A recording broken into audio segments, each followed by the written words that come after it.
ni kon nag dossier bi nag tijjuwaat ne ko exactement une information judiciaire ouverte donc ArcelorMittal nag juróon na fi li nga xam ne mu di coow si jamono yi ki nga xam ne mu di Macky Sall d'où on parle une association de malfaiteurs, corruption, recel, blanchiment de capitaux, escroquerie et complicité.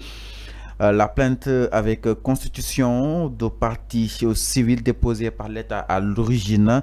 Au cours de la procédure figure l'accord transactionnel en date du 30 mai 2014 et les 150 millions de dollars visés par ArcelorMittal dans les deux sous-comptes bokk na ci nga xam ne moo di compte Carpa bu maître François Meyer waaye itam avocat bi nga xam ne itam moo war a dugal si boobu dina xam ne moo di dossier alors naka ndaa di jàngatee rebondissement ak aussi li nga xam ne itam indiwaat nañ ko dans l'affaire ArcelorMittal en 2014 joon na fi li nga xam ne moo di. Oui, mais c'est des dossiers bloqués par Macky Sall.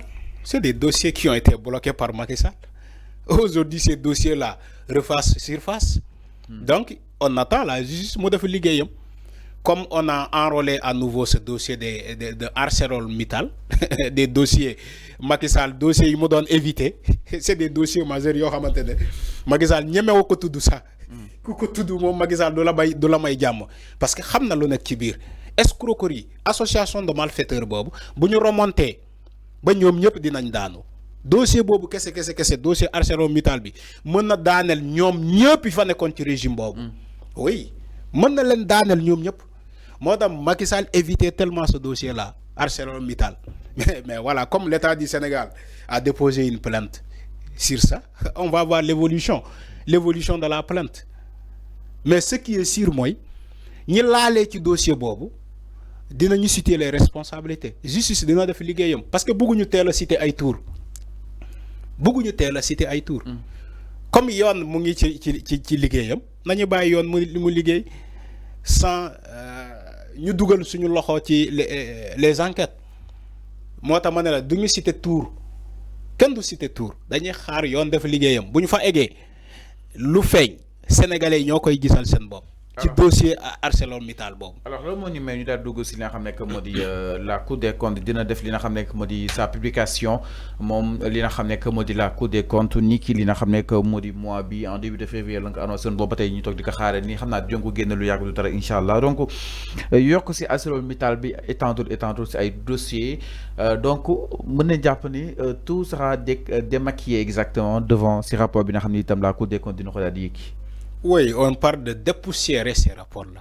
On va dépoussiérer ces rapports-là. Macky Sall a décidé de mettre son coup. Mais pourquoi Macky Sall non, mais c'est lui. Alors que c'est des coups de contrôle. Respecte aux coups de contrôle. En fait, c'est des coups de contrôle établis dans les rapports. La Cour des comptes, si elle fait un rapport, quand la koy jox? Quand la koy jox? Bala muy publier, quand la koy jox? Président la koy jox?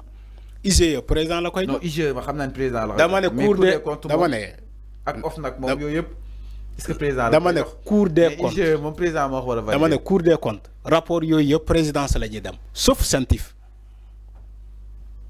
CENTIF ak OFNAC selon les réformes OFNAC am na possibilité léegi def rapport ba pare jox ko le procureur financier parce que entre-temps il y a des réformes mais bien avant ces réformes là lay wax.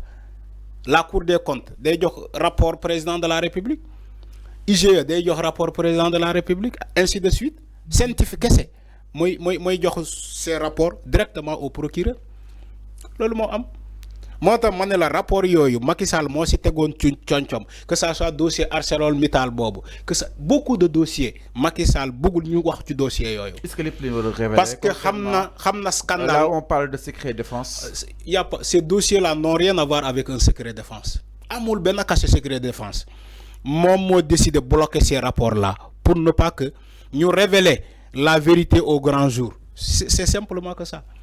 Maintenant, comme il y a un nouveau régime, il veut aller à fond sur ces dossiers-là. On va en déterminer, on va voir ce qui va se passer. De toute façon, il y a comme on le dit, on est patient pour voir ce que la Cour des comptes va publier. On est patient pour voir les procédures judiciaires enclenchées par le procureur financier et le procureur général. Nous allons pour voir la suite. Moo tax jarul yàkkamti Alors, tu termines en lieu si carrière Ousmane Sonko si. Ça n'a rien à voir avec la carrière politique de Ousmane Sonko. Amul ben rapport. Amul ben rapport. Amul ben rapport. On va attendre de voir la suite. Il n'y a pas de rapport. Entre la carrière politique et Ousmane Sonko, il y a les rapports. Ousmane Sonko n'est pas cité dans des rapports. Non, il faut annoncer concrètement. Il n'a pas dit ce n'est que c'est le contraire. L'annonce ne veut pas dire qu'il a parlé du fond des rapports. Moussouko ah, comment le fait? Moussouko comment le fait quoi? Ce rapport Moussouko Sonko comment le next rapport au fond? Demandez Moussouko Sonko comment le next rapport au fond? Il faut demander à Ousmane Sonko. Donc, conférence de presse aussi l'Umbar Fof dans Mauritanie et tant d'autres. C'est des informations erronées. Ousmane Sonko a dit ce qu'il doit dire. La Cour des comptes dit ne publier. Point. C'est la forme. Dina publier te loxo dina dar gemeñ. Qu'est-ce que Dien comprendre exactement Macky Sall lu nekkoon Sénégal. C'est fini. Point. Légui waxuma leneen lu mu wax. Point. Alors c'est là exactement ñi xal li nga xamné que modi rapport bi li nga xamné tamone c'est-à-dire wara mëna djup ci déjà justice ak li nga xamné que modi tolway on en parle et on en reparle. Est-ce qu'on risque pas justement de c'est atout 2024 bi atout 2025 bi yépp justement jëm ci li nga xamné que modi ay rebondissement ci kanam yoon ak wala gënal? Oui, on va attendre la procédure. De toute façon, justice mu ngi ci liggéeyam. Voilà. Là, on parle d'urgence. Il n'y a pas d'urgence. En matière de justice, il y a urgence. Tous les dossiers. Là, on parle d'urgence sur d'autres affaires concrètement. De plus en plus attardé au la justice. D'abord, il y a urgence.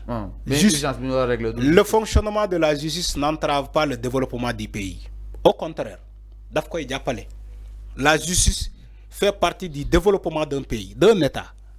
Un État sans justice ne peut se développer. Parce que day am ay guerre civile. Voilà.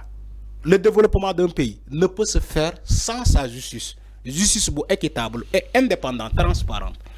Donc, justice le moyen défini, ça fait partie du développement du pays. Nous citons les responsabilités. Qu'est-ce que ça fait? Nous ne disons pas na wala bu sàccu la ñu bàyyi ko mu dem yoonam bu sàccee mu delloo si lu mu sàcc ba pare ñu appliquer la loi sur lui comme tous les citoyens. C'est tout à fait ça. Donc, je ne vois pas en quoi tu me dis que les urgences du moment, justice dina ko bloquer.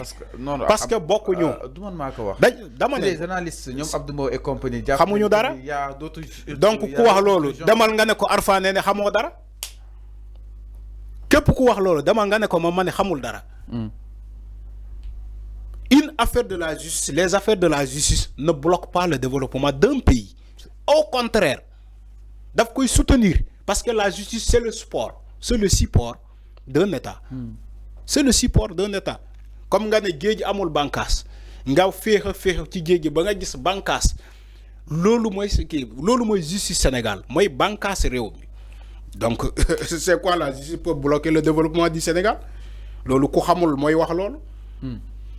Alors mi ngi noonu exactement donc rapport Cour des comptes ñu koy daal di li nga xam ne que moo di xaar lu yàgg du dara exact incha allah si kanam yoon ak wàllu gën daal di xool rapport yi ana lan la daal di déduire suite ak enquête yi nga xam ni itam doon nañ ko daal di mener un peu partout pour daal di war a mën a leer exactement gestion bi nga xam ni itam moom la fi ñi fi jógewoon daal di bàyyi bokk na si Macky Sall et compagnie exactement. Alors voilà mesdames et messieurs, c'est ainsi va cette matinale d'information. Merci beaucoup de l'avoir suivi. Merci Baye nga daal di tàggatoo exactement l'ensemble justement de nos téléspectateurs yi nga xam ni itam ñu doon bàyyi xel à travers la première chaîne de télévision digitale du Sénégal. Oui maa ngi remercier ñu doon suivre partout donc remercier kilifa diine